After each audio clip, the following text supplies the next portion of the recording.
अपघातग्रस्त नीलम शिंदेचे वडील अमेरिकेत पोहोचले. नीलमला वडिलांची भावनिक साथ.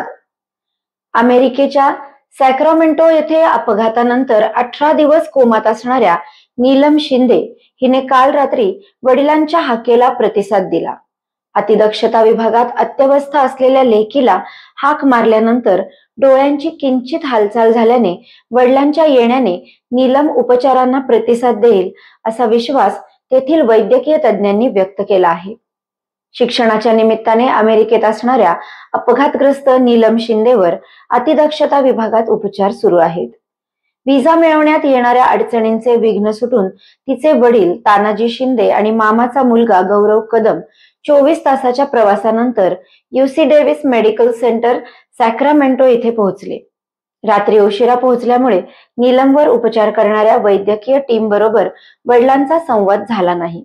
मात्र तिची काळजी घेणाऱ्या वैद्यकीय अधिकाऱ्यांनी वडिलांची हाक ऐकल्यावर डोळे बंद असतानाही तिच्या बुबुळांची हालचाल टिपली.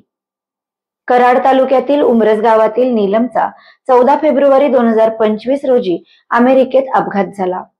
व्यायामासाठी चालत असताना एका 4 चाकी गाडीने पाठीमागून तिला जोरदार धडक दिली. यात नीलमच्या डोक्याला आणि दोन्ही हातापायांना दुखापत झाली आहे. तिच्या छातीलाही मार लागला असल्याने तिची प्रकृती गंभीर आहे. रविवारी सॅक्रामेंटोला निघाल्यानंतर सोमवारी मध्यरात्री ते पोहोचले. भारतीय वेळेनुसार आज रात्री 11:30 नंतर नीलमवर उपचार करणारे डॉक्टर तिच्या कुटुंबियांशी बोलून उपचारांची पुढील दिशा ठरवणार आहेत.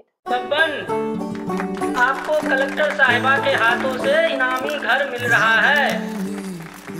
आपका घर बहुत सुंदर होगा ना? अरे नहीं बेटा, हम तो बहुत छोटे आदमी हैं। चाचू डोंट वरी, मैं बड़ी होकर आपके लिए और सबके लिए मजबूत और सुंदर घर बना के दूंगी। कालिका सरिया लाना मत भूलना।